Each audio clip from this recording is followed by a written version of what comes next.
മലപ്പുറം കൂരിയാട് നിർമ്മാണത്തിലിരുന്ന 6 വരി ദേശീയപാത കഴിഞ്ഞ ദിവസമാണ് തകർന്നത്.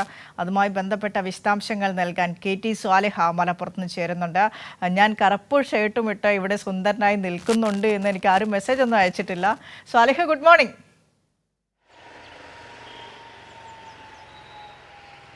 Good morning. അപ്പോൾ അവിടെ ദേശീയപാത തകർന്നതുമായി ബന്ധപ്പെട്ട ഇന്ന് പ്രത്യേക വിദഗ്ധ സംഘം അവിടെ സന്ദർശിക്കാനിരിക്കുകയാണ്. ഈ ദേശീയപാത തകർന്നതുമായി ബന്ധപ്പെട്ട നിരവധി ആരോപണങ്ങൾ സർക്കാരിനെതിരെ വരുന്നു.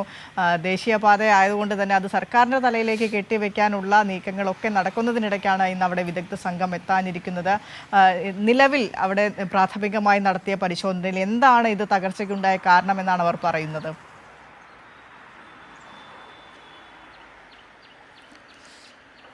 വിനിഷ, ദേശീയപാതയിൽ കൂരിയാടാണ് ഈ വലിയ തോതിൽ റോഡ് ഇടിഞ്ഞ് സർവീസ് റോഡ് അടക്കം താഴ്ന്നു പോയത്. പ്രാഥമികമായി ഇതിന് പറയുന്ന കാരണം മഴ പെയ്തപ്പോൾ വയലിൽ വിള്ളലുണ്ടാവുകയും മണ്ണ് അങ്ങോട്ട് പൈപ്പിംഗ് നടക്കുകയും അങ്ങോട്ട് ഒലിച്ചു പോവുകയും ചെയ്തു.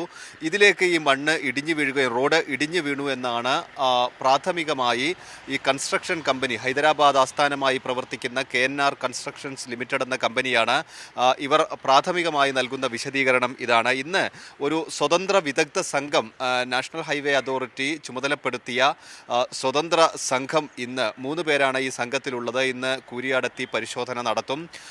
ഈ ആവശ്യമായ ബലം, സാധാരണ രീതിയിൽ വയലിൽ നിർമ്മിക്കുമ്പോൾ പാലിക്കേണ്ട, മുൻകരുതൽ എടുക്കേണ്ട തരത്തിലുള്ള ബലം നൽകിയിട്ടില്ല, കോൺക്രീറ്റിന് ബലം നൽകിയിട്ടില്ല എന്ന പ്രാഥമിക വിലയിരുത്തലാണ് നാഷണൽ ഹൈവേ അതോറിറ്റിക്കുള്ളത്.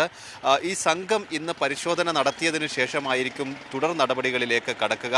ഈ റോഡ് നിർമ്മാണം നടത്തേണ്ടതുണ്ട്. അതോടൊപ്പം തന്നെ ഇവിടെ നിന്നൊരു 4 കിലോമീറ്റർ മാറി തലപ്പാറയിലും നീളത്തിൽ വിള്ളൽ ഈ റോഡിൽ ഉണ്ടായിട്ടുണ്ട്. ഇതിൻ്റെ കാരണങ്ങൾ കൂടി പരിശോധിക്കും.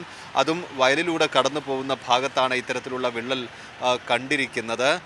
ഈ വയലിൽ ഈ റോഡ് നിർമ്മിച്ചിടത്തൊന്നും കോൺക്രീറ്റ് ചെയ്യാതെ കോൺക്രീറ്റിൻ്റെ കട്ടകൾ വെച്ച് അതിനകത്ത് മണ്ണ് ഫില്ല് ചെയ്യുകയാണ് ചെയ്തത്. ഇതാണ് ഈ ബലക്കുറവിന്, മുകളിൽ മർദ്ദം വന്നപ്പോൾ ഇത് താഴേക്ക് വീണു എന്നാണ് നാട്ടുകാരെല്ലാം പറയുന്നത്.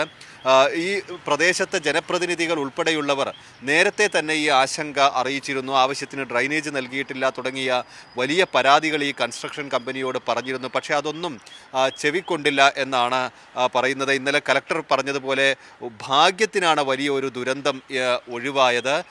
റോഡിൻ്റെ സുരക്ഷ തന്നെയാണ് പ്രധാനം. അതിനനുസരിച്ചുള്ള നടപടികൾ എടുക്കേണ്ടതുണ്ട്. ഇന്നത്തെ ഈ വിദഗ്ധ സംഘത്തിൻ്റെ പരിശോധനയ്ക്ക് ശേഷം അത്തരം കാര്യങ്ങളിലെല്ലാം തുടർ നടപടികൾ ഉണ്ടാവുമെന്നാണ് നമുക്ക് മനസ്സിലാക്കാനാവുന്നത്. വിനിഷ. ശരി, KT സ്വാലിഹാണ് മലപ്പുറത്ത് നിന്ന് വിശദാംശങ്ങളൊക്കെയും പങ്കുവച്ചത്. Thank you Swaliha. Thank you. കൂടെയുള്ള ജയേഷ് വില്ലോടിക്കും.